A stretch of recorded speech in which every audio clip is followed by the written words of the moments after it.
এক একটা সময়ে কালে যুগে কিছু কিছু নেতার জন্ম হয় যারা ওই সময় ও কালে অনেক প্রভাব বিস্তার করে রাজনীতিতে, দেশে, সমাজে। কাজী জাফর সাহেব ছিলেন তাদের মধ্যে একজন, যিনি প্রভাব বিস্তার করতে সক্ষম হয়েছিলেন। তার সঙ্গে আমাদের স্মৃতি অনেক, সেসব বর্ণনা করতে গেলে বহু সময় লাগে। শেষের দিককার একটি কথা আমি পারছি না, উনি যখন জাতীয় পার্টিতে চলে গেলেন আমরা খুব মনক্ষুণ্ণ হয়েছিলাম, কষ্ট পেয়েছিলাম। এই জন্য কষ্ট পেয়েছিলাম যে কাজী জাফরের মতো একজন নেতা, যাকে আমরা এত শ্রদ্ধা করি, ভালোবাসি, তিনি একজন স্বৈরাচারী সরকারের সঙ্গে গেলেন, যেমন ভাইরাও গিয়েছিলেন। তো আমরা কষ্ট পেয়েছিলাম। যেদিন তিনি যোগ দেবেন তার আগের দিন 7 দলের যে জোটের একটা মিটিং ছিল সম্ভবত বাচ্চার মোকামের সামনে। সেই মিটিং সম্পর্কে আলোচনা করার জন্য আমরা বাসায় গিয়েছিলাম।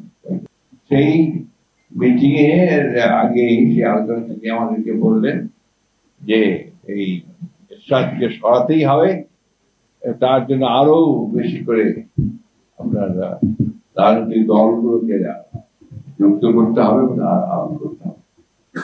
তারপরে তিনি যখন শুনলাম যে তিনি যোগ দিয়েছেন, কষ্ট পেয়েছিলাম। উপায় নেই। এরপর তিনি মন্ত্রী হয়েছেন, প্রধানমন্ত্রী হয়েছেন, কখনো কখনো দেখা হয়েছে, দেখা হলে স্বাভাবিকভাবে বুকে জড়িয়ে ধরেছেন, আমরা নিজের নিজের কাজে গেছি। এরপরে পরিবর্তন যখন হলো, অর্থাৎ হাসিনা যখন আসলেন 11 পরে, হাসিনা আসার পরে আমাকে আমাদের ম্যাডাম বললেন যে তুমি কাজী জাফরের সঙ্গে একটু কথা বলো। তখনও জাফর ভাই জাতীয় পার্টিতে আছেন এবং সম্ভবত তিনি যখন এমপি পার্লামেন্ট ছিলেন, এবং আমি ওনার সঙ্গে যোগাযোগ করে আমি ওনার কাছে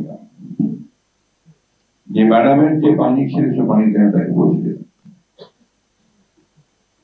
সে মেসেজটা ছিল টু কাম ব্যাক